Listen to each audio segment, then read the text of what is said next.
Welcome to another episode of What's New in Beauty. My name is Nia Lee, and I'm super excited to have you guys here. On today's episode, we're going to be talking about a bunch of new and exciting things happening in the beauty space, and of course, just interesting topics within beauty that I just want to dive into. So let's start off with e.l.f. Cosmetics and American Eagle joining forces for a Denim-Inspired collaboration. The collection is called Beauty is in Your Jeans, and this is the second fashion collaboration for e.l.f. after partnering with designer Christian Siriano in 2018, and this is the first ever beauty collaboration for American Eagle. So e.l.f. CEO gave a statement saying this collection is just the perfect representation of taking the most iconic codes and cues from the world of American Eagle and translating them into a unique expression of beauty in a way that only e.l.f. can do. As well as their chief marketing officer made a statement saying what specialty retail is, particularly from the chief marketing officer from American Eagle, stated what specialty retail is a sea of sameness right now, and any chance that we have to do something that cuts through, we are happy to take the risk. The collection is very very Y2K inspired, very Gen Z inspired as well too, which you can definitely see throughout the marketing materials that they really played up on that more so than anything. The collection consists of an eyeshadow palette, a lip balm, a clay mask, and a makeup bag filled with nods to American Eagle apparel offerings. The palette includes 12 blue shades that are named for different jean styles, so mom jeans, bell bottoms, as well as the pH lip balm meant to change color as it activates with the consumer's own pH, as well as it is this really cute dark blue color as well too. I saw some people on social media saying, I wish the lipstick was blue, but we're entering into an era where, this pH type beauty where, the color of the product looks different than when you actually put it on your skin, and it will look different based on everybody's different pH.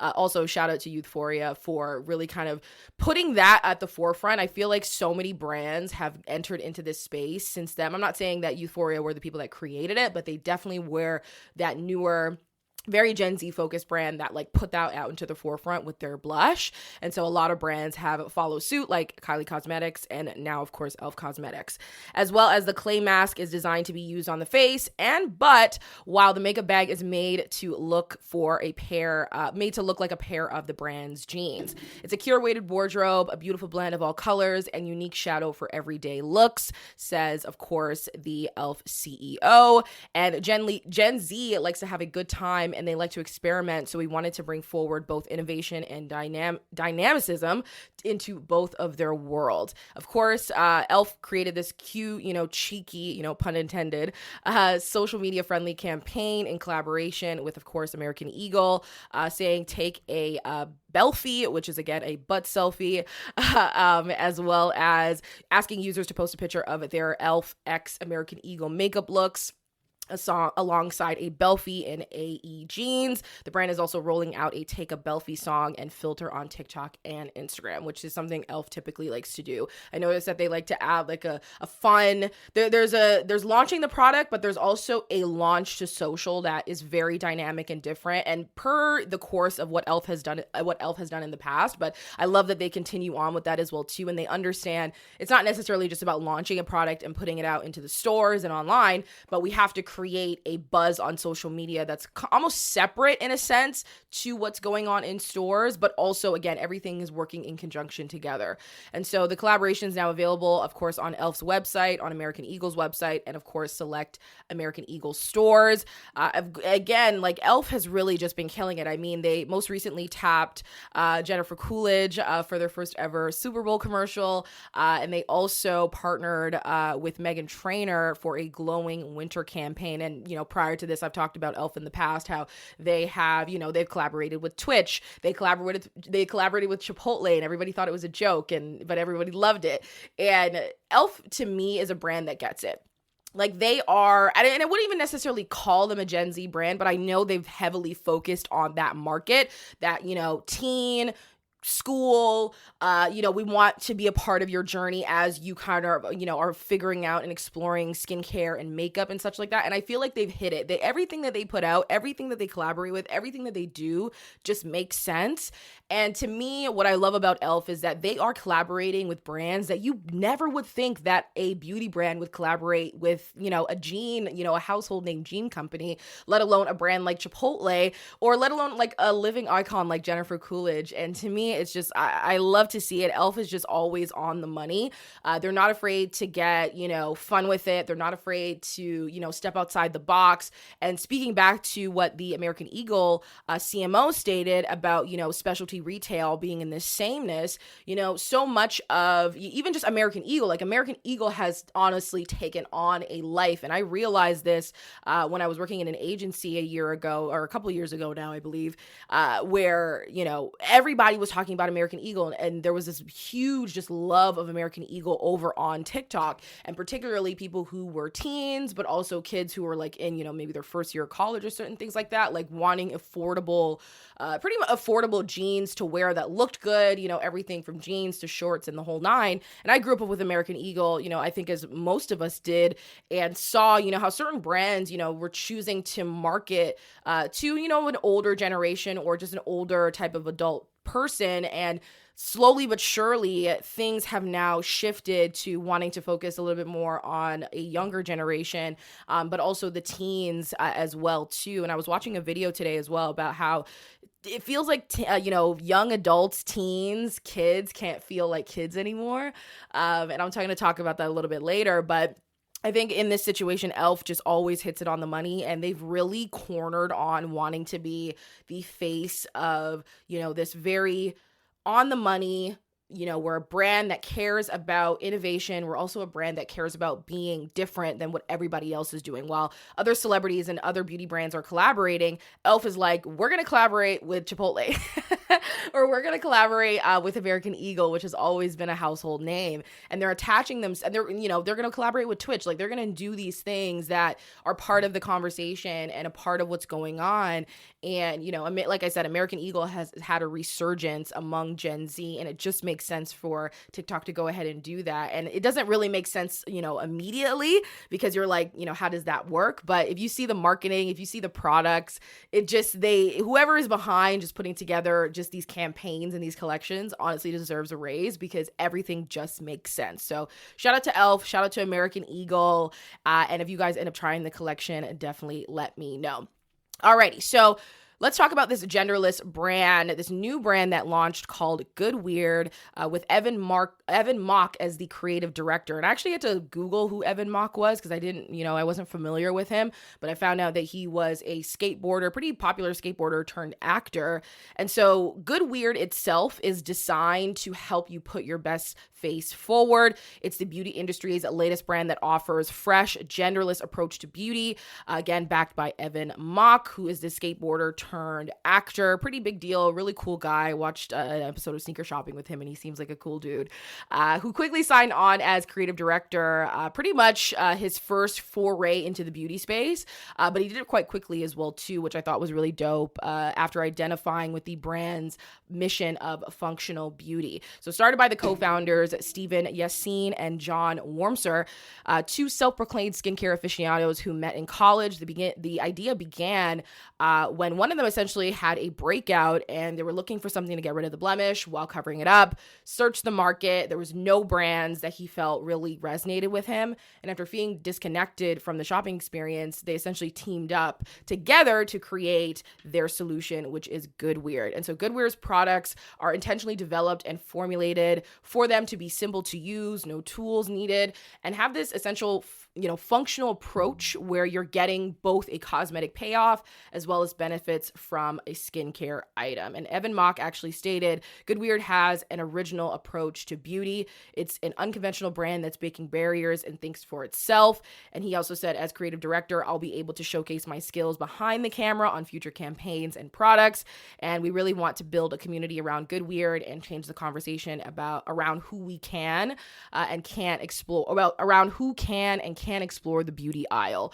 They launched with 3 cosmetic meets skincare products, which I love. You know, a lot of brands are now, you know, having this kind of hybrid of cosmetic and skincare. I honestly think during the pandemic, post-pandemic, so many brands have, you know, got over this thing of like only needing to focus on makeup or only wanting to focus on skincare. Like there's been so much of a hybrid of cosmetics meets skincare or skincare meets cosmetics products. So this is right on the money with that. And all of them are around the $20 range, which I think is really affordable and nice. So they have a Back from Vacay cream bronzer.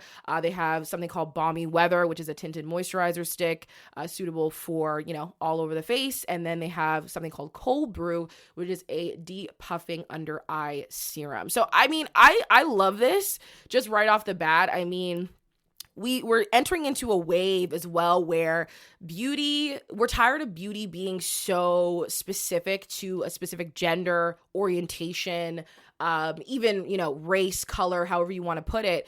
And I just love that this brand, like if you look at the marketing, if you look at their social media, if you look at everything they put out, it feels authentic. It does feel also very Gen Z as well too. So, you know, they've got that very polarizing, you know, everybody is you know, if you look at the models in the campaigns, everybody is so, you know, individualized in the sense of like you can tell that they're not just putting on for the camera. You know, everybody is coming as their authentic self. And that's really what you feel and almost what you see as being really genuine and authentic just right off the bat. And, you know, it makes me love it even more because yes, you know, you're hitting all the notes of a very, you know, Gen Z focused brand, even being genderless as well too. So many brands nowadays are not wanting to, you know, specifically censor themselves and be so specific to a type of group. Like we want, you know, makeup is for all, skincare is for all. So you see a lot of brands entering into this wave, but everything about the brand, everything from the marketing, even the branding as well too, it screams a Gen Z brand. It screams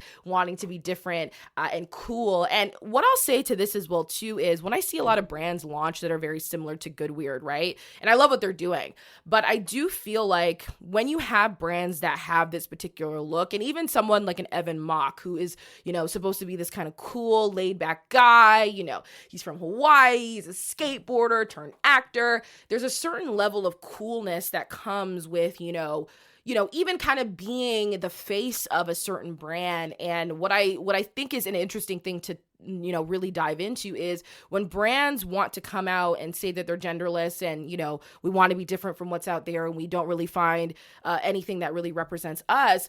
There is a sense of, and the word's not entitlement, but there's a sense of coolness or a sense of feeling that like if you don't necessarily fit into that cool, you know, Gen Z, you know, I'm so above all the labels that's the type of brand that you need to, you know, like that might not be a brand for you because that brand is only for the outcasts, the people who are weird, the people who don't necessarily fit into unconventional beauty standards. And I think now more than ever, you know, we're having conversations about beauty standards. We're having conversations about, you know, what's accepted and, you know, who's allowed to have a seat at the table, who's allowed to be, you know, front and center with, you know, promotional campaigns and, you know, if they're diverse or not or so on. And that is a conversation that's being had so much.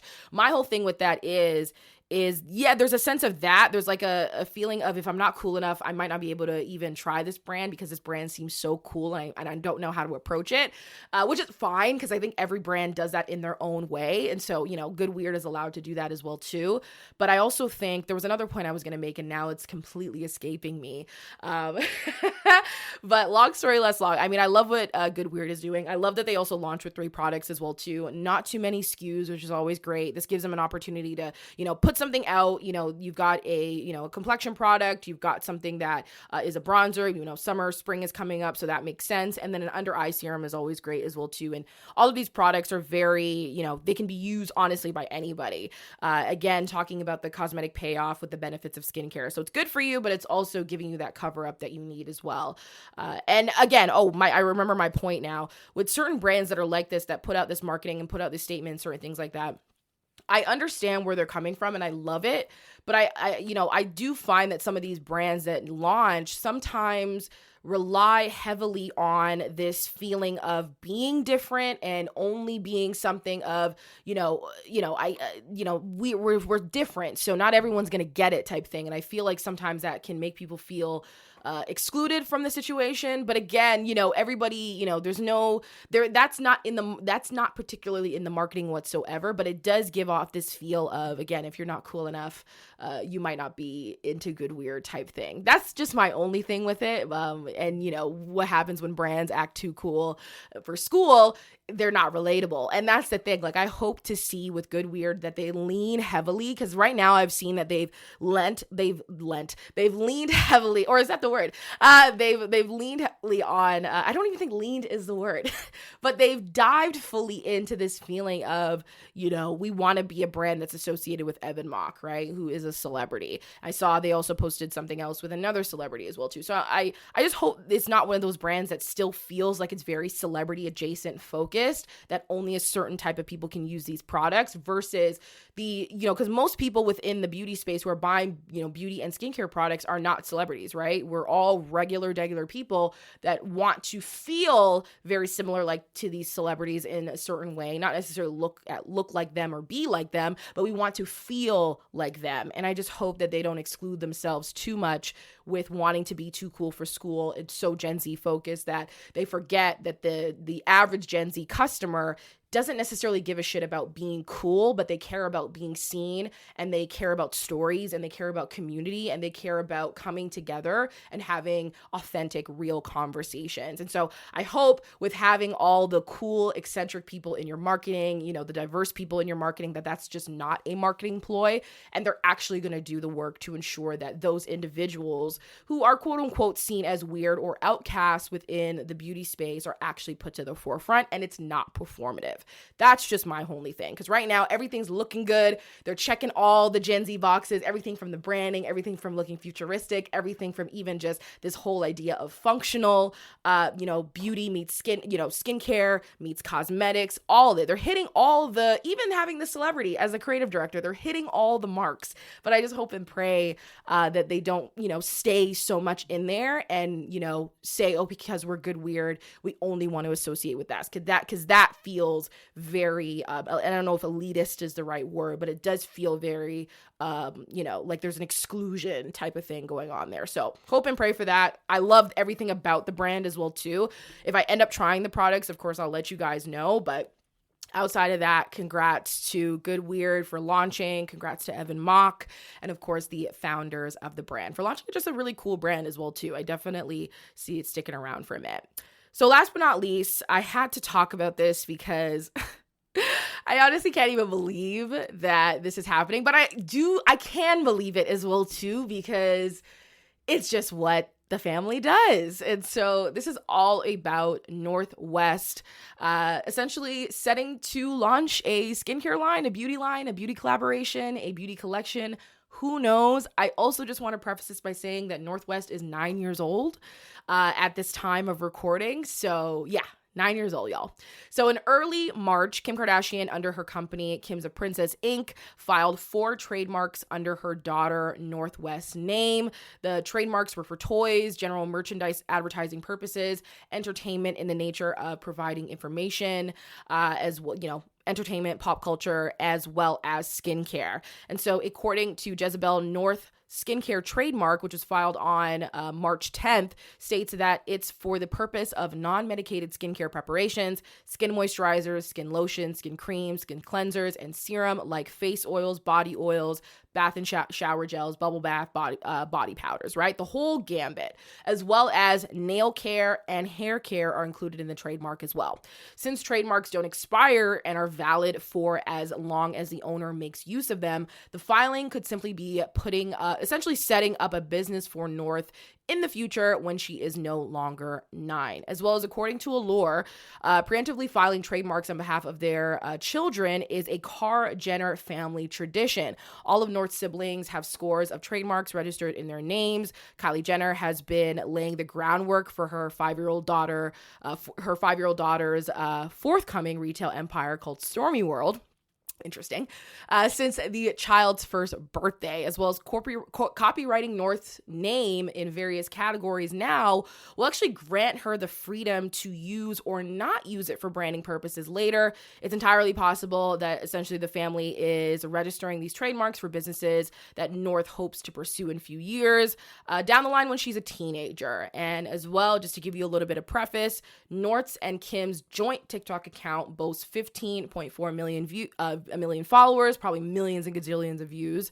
And the preteen often posts videos of her skincare routine, special effects makeup, and so on and so forth. So I think we need to have a real conversation here about kids not allowing to be the, like, I don't even know what I'm trying to say, but kids are not kids anymore. And I think we can have an honest conversation about that, where yes, kids are growing up, they're experiencing things in childhood and so on and so forth. But, and again, going back to this video that I watched about, this whole thing of there not being enough, representation for teens or young adults anymore, or, people who are even preteens, that everything now is just like childhood, which is like stuff that you can get on, cartoons, and then just jump to like HBO Euphoria, like that. There's no in between, right? And I just don't think kids are allowed to be kids anymore. I think social media has completely blurred the lines of that. And I think we can see that within Northwest. Like, I think we can see that heavily. I mean, there was a little backlash that happened a few weeks ago about, her lip syncing one of Ice Spice's songs, and then Ice Spice coming over to hang out with her. And everybody was like, okay, did Kim hire you to come over and play with her kid? Who knows? But also, it's just like, why is North so heavily aware and also like into the fact that like she is like hanging around with a woman who is literally double her age, probably even more, and is singing about songs about her, that are just not anything for a 9-year-old to even care about. You know what I mean? And so it's just, I don't know. To me, it's just, there's no opportunity for kids to be kids anymore. And this is what I see within Northwest, like this whole conversation of, Kim preemptively filing these trademarks. Like, it just feels like they think of their children as business opportunities. And I guess you could say history repeats itself, because that's what Chris did with Kim and the rest of the family. But it's just, can we like get out of this thing of trying to continue on a cycle of what I am honestly saying is going to be some form of trauma going in the future? Like, that's what I think it is. And that's my opinion. I'll stand on it. I'm completely okay with being vocal about that, because I just don't think North at 9 years old needs to even care or give a shit about any of this stuff. Like, she should be thinking about softball and kickball and all that kind of stuff. And it's not to say that she's not, but it's just there's like, her having 15.4 million followers is insane to me. Like, why are so many people into a celebrity's child? Like, that's the thing that I'm just kind of confused by altogether, on top of the fact of, them filing all these different trademarks for different things within pop culture and entertainment, and, the skincare stuff. Hey, if that's something that she wants to explore when she's in her teenage years, maybe even her young adult years, 18, 19, like, that's okay, because she will be experiencing those things and buying those types of products anyway, right? Her family also creates those products as well too. Her mom has a whole skincare line, for heaven's sakes, as well as other cosmetics. But it's just too young for me. And I just think that we should just allow kids to be kids. Yeah, celebrity kids are different, but it's just history repeating itself. And we all know, and what I'll say about this, right? We all know where this eventually may lead, right? But on top of that, we can be honest about that. But on top of that, we have this thing where this younger generation, this Gen Z generation, and the generation that's going to be after Gen Z are so vocal about the things that they've experienced. Like, millennials, the boomers, however you want to call it, like, we're coming from a place of trauma and having trauma passed down and passing it down to our kids and all that kind of stuff. But outside of that, this younger generation is not with that. Like, they're with the shits. Like, they will blow the whistle on some stuff they will see or things that they've experienced in their life within their family and their childhood. And I, for one, cannot wait for that side of it to come out, because I totally see that definitely being something of the future, realizing and seeing your family. And I don't know how in depth North knows about her family, her mom, the whole gambit, even her father. But all of that eventually is going to find its way to head. And we see so many celebrities now wanting to, change their image, but it's like all your business is out there. All of everything that you've done is out there. So your kids 1,000% will be aware of those things as well too. And they're going to witness all of that. And so it just feels like history repeating itself a little bit. It just feels like it's just too young.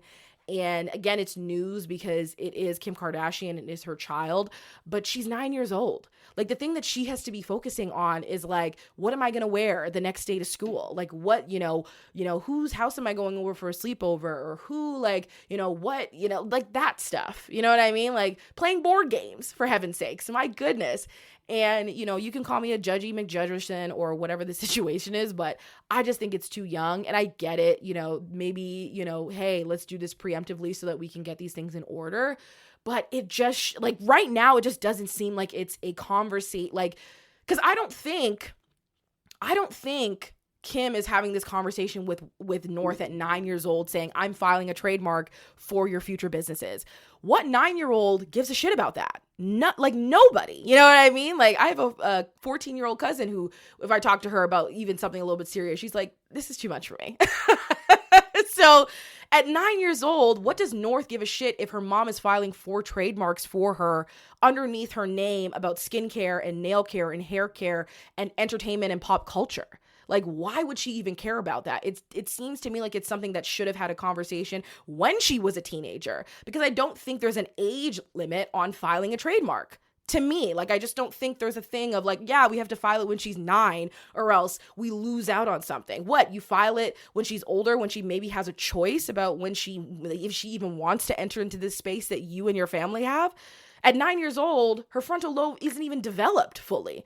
Right? Your brain isn't even developed until you're 25 fully. So it's like this whole thing of wanting to preemptively do these things, even with, and again, people are going to do what they want with their kids.